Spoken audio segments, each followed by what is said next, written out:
And also, if we're talking about the non-biblical evidence, supposedly, of Jesus Christ's existence, which to look at the historical record of the day. We look at the historical record of when this supposedly happens, you find nothing. That might be very shocking to people who have been told that Jesus Christ was the most famous person who ever lived. The New Testament itself has some 24 scriptures in which Jesus is touted as being famed wide and far. He's doing miracles that are shocking people. 500, 1 Corinthians, 500 people saw him resurrected. At his death, there were earthquakes, the sun darkens, the saints rise up out of the ground, and they wander through the streets of Jerusalem. And the graves were opened, and many bodies of the saints which slept arose, and came out of the graves after his resurrection, and went into the holy city, and appeared unto many. None of this finds its way into the contemporary record, and you have to wonder why. You can't just say, oh, provide me all kinds of evidence for this and that, but I'm satisfied with none for this. This is not scientific. You must sit and say to yourself, why isn't this in the historical record of the day? There were people writing at the time. It's called one of the best documented periods in history. They were very eloquent writers, and they certainly would have noticed, even if they took no notice of some rabble-rousing guy who was rampaging through the streets and going into the temples and leading great crowds and feeding 5,000 with fishes and loaves and all, you would think someone would mention him. But even if they didn't mention him, you would think someone would notice the other issues that were going on at the time. The temple veil is rent in its midst when Jesus is crucified. That means that there was damage to the temple. Now that should have been recorded somewhere. The Jews were very possessive and very protective of their temple. If somebody had come in there, even earlier in the story, he threatens to throw the temple down. You'd think they'd be writing about this guy. What a knucklehead, he's threatening us, and yada yada, he's calling us sons of Satan, he's criticizing. You would think somebody would notice that and be grousing about it. Even, the persecution, the supposed persecution of the Christians by Paul, who was Saul at the time, that doesn't make it into the historical record. And it's not like I say, it was only a 90-mile stretch of territory. It's not like this was off on Mars or something. It's a small area, and by that time, as I say, there was plenty of construction going on there. It's a crossroads going down from the European continent into Egypt. There was a lot of traffic going through there for many centuries. This is not some isolated area.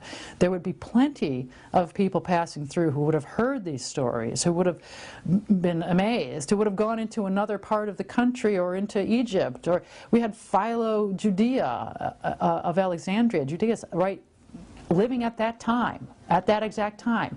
Here is a Jewish man living in Alexandria, part of the wealthiest family probably on the planet. His books, his writings were significant. They make up a very large book today. They were distributed in his lifetime because of his wealthy family. In that book, those books, he talks about the incarnate word, the Logos. This Logos idea had been developed significantly by the Greeks, the living Word of God. Philo describes what the Word ends up as in the New Testament to a T. The Logos of the living God is the bond of everything, holding all things together. Philo. And he is before all things, and in him all things hold together. Colossians 1:17. It's like they lifted it and put it into the New Testament. And yet, while he was writing this, in his homeland, his word supposedly took incarnation right there at that time. And he had no idea. No mention of it, no concept, no interest, didn't even say, hey, I hear that my word has taken birth in my homeland. Doesn't even say that. Doesn't say a thing. You have to wonder, why? Is it because it didn't happen? Is it because they used Philo's writings to create this fictional character? If you read Philo's writings, which were published in the mid-20s, before Jesus was doing his ministry, never been heard of. He's still doing his carpentry work, according to Christian tradition.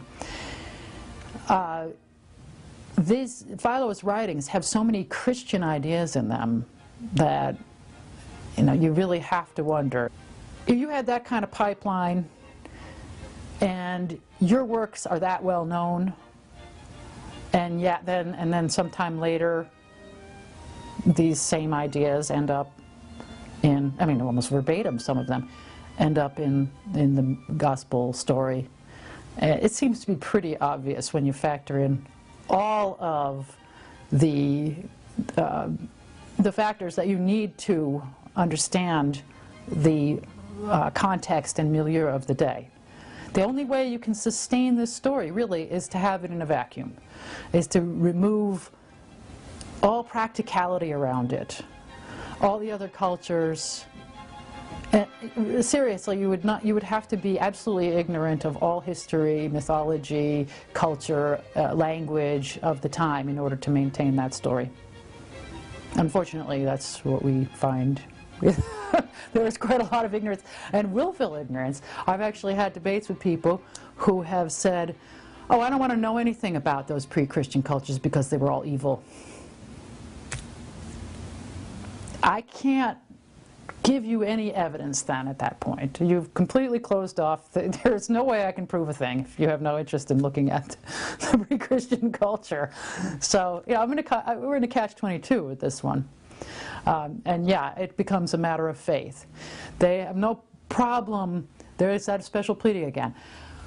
We can believe this without a stitch of evidence because it's faith.